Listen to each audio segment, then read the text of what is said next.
Spiritual money, saat uang jadi cermin diri. Pernahkah kamu berpikir bahwa cara kamu menggunakan uang sebenarnya adalah cermin dari siapa dirimu? Bukan hanya tentang seberapa banyak uang yang kamu miliki, tapi bagaimana kamu memperlakukan uang itu bisa menunjukkan bagaimana hatimu bekerja. Uang sering dianggap sebagai hal duniawi, jauh dari ranah spiritual. Tapi sebenarnya, uang bisa jadi salah satu jalan untuk mengenal diri. Uang adalah energi, dan energi itu mengalir sesuai dengan kondisi batinmu. Kalau hatimu penuh ketakutan, cara kamu mengelola uang akan dipenuhi rasa cemas. Kalau hatimu penuh syukur, uang justru bisa jadi alat untuk menebarkan kebaikan. Dari situlah lahir konsep spiritual money, kesadaran bahwa uang bukan sekedar alat transaksi, tapi juga cermin dari perjalanan jiwa. 1. Uang bukan sekedar angka, tapi energi. Coba kamu bayangkan, uang adalah bentuk energi yang kita sepakati bersama. Dulu, orang menukar barang dengan barang, lalu lahirlah uang sebagai simbol. Kalau dilihat lebih dalam, uang tidak pernah netral. Cara kamu mendapatkan, menyimpan, dan menggunakan uang selalu dipengaruhi oleh energi batinmu. Misalnya, orang yang pelit biasanya menyimpan uang dengan rasa takut kehilangan. Orang yang boros menggunakan uang untuk menutupi kekosongan hati. Orang yang sadar menggunakan uang dengan tenang tanpa keterikatan berlebihan. Jadi, uang bisa menunjukkan di mana hatimu berada. Apakah kamu dikuasai rasa takut atau kamu bisa mengalirkan energi uang dengan bijak? 2. Uang sebagai cermin diri. Lihatlah cara kamu memperlakukan uang. Apakah kamu sering merasa tidak pernah cukup meski penghasilanmu naik? Atau kamu merasa tenang karena tahu bahwa cukup itu bukan soal jumlah, tapi soal hati? Uang bisa menjadi cermin. Kalau kamu selalu mengejar lebih, mungkin itu tanda ada bagian dalam diri yang merasa kosong. Kalau kamu bisa berbagi meski tidak berlebih, itu tanda hatimu lapang. Kalau kamu terus merasa kalah dibanding orang lain, uang hanya memperbesar rasa iri yang sudah ada di dalam. Uang tidak pernah mengubah siapa dirimu. Ia hanya memperjelas siapa dirimu sebenarnya. 3. Ilusi keamanan yang diciptakan uang. Banyak orang menganggap uang sebagai sumber keamanan. Kalau aku punya tabungan sekian, aku pasti aman. Tapi kenyataannya, rasa aman sejati tidak pernah datang dari jumlah saldo. Buktinya, ada orang yang punya ratusan juta di rekening tapi tetap gelisah. Ada pula yang hidup sederhana tapi tidur nyenyak tanpa rasa takut. Bedanya ada di kesadaran, bukan di nominal. Kalau kamu terlalu melekat pada uang, kamu akan terus dihantui rasa kurang. Ego akan berbisik, kamu harus punya lebih banyak lagi. Tapi kalau kamu belajar melihat uang sebagai sarana, bukan tujuan, kamu akan menemukan bahwa keamanan sejati lahir dari keyakinan dan ketenangan batin. 5. Keterikatan pada uang membawa penderitaan. Salah satu pelajaran spiritual terbesar adalah bahwa keterikatan selalu melahirkan penderitaan. Begitu juga dengan uang.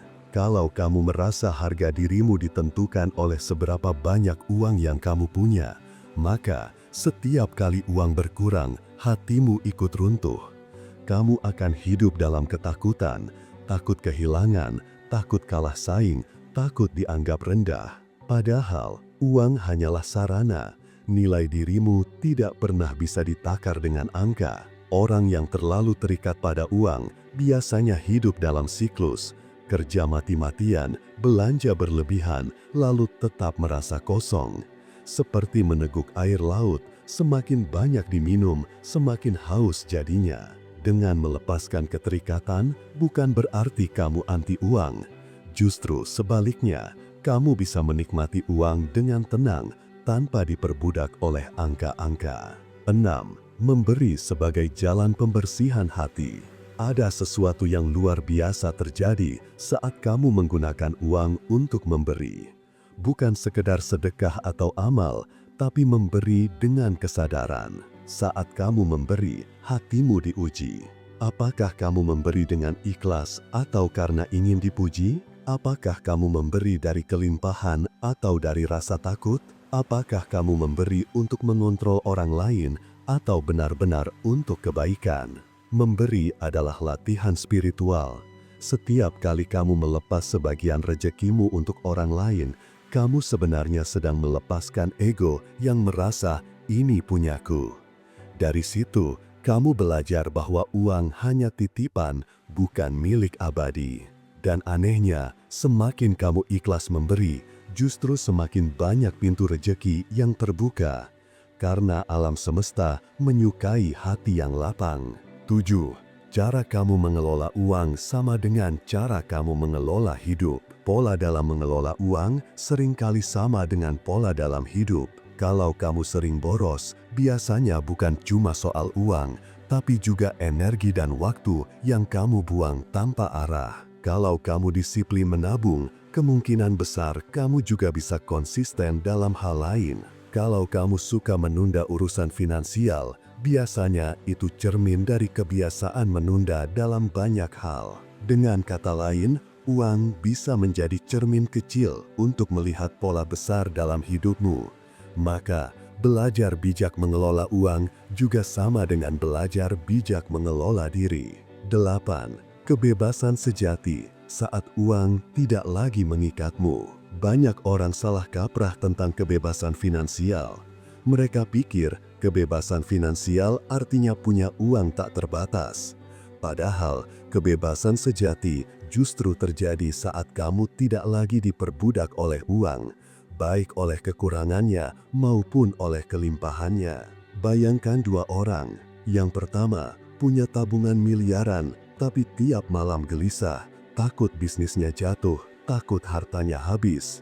Yang kedua, hidup sederhana, tapi hatinya tenang, bisa tidur nyenyak, bisa tertawa lepas, dan tetap berbagi dengan orang lain. Siapa yang sebenarnya lebih bebas? Uang bisa membeli kenyamanan, tapi tidak bisa membeli kebebasan hati. Kebebasan lahir saat kamu sadar bahwa uang hanyalah alat, bukan penentu nilai dirimu. Pada akhirnya, spiritual money mengajarkan satu hal sederhana. Uang adalah cermin. Ia bukan musuh, bukan juga dewa. Ia hanya memperlihatkan siapa dirimu sebenarnya. Kalau hatimu penuh ketakutan, uang akan jadi sumber kecemasan. Kalau hatimu penuh syukur, uang jadi sarana kebahagiaan. Kalau hatimu penuh kasih, uang jadi alat untuk menebar kebaikan. Jadi, bukannya kamu harus memilih antara duniawi atau spiritual. Justru, keduanya bisa berjalan seimbang. Bekerja keras, mengelola uang dengan bijak, tapi tetap sadar bahwa semua ini hanyalah titipan. Saat kamu bisa melihat uang dengan cara ini, hidup terasa lebih ringan. Kamu bisa menikmati rejeki tanpa diperbudak, bisa memberi tanpa takut kekurangan, dan bisa menemukan kedamaian bahkan di tengah naik turunnya saldo. Itulah kebebasan sejati saat uang tidak lagi mengikatmu, tapi justru menjadi cermin yang menuntunmu untuk mengenal dirimu lebih dalam. Jangan lupa subscribe channel ini, biar hidup lo semakin berlimpah dan berkesadaran. Salam cinta dan bahagia selalu.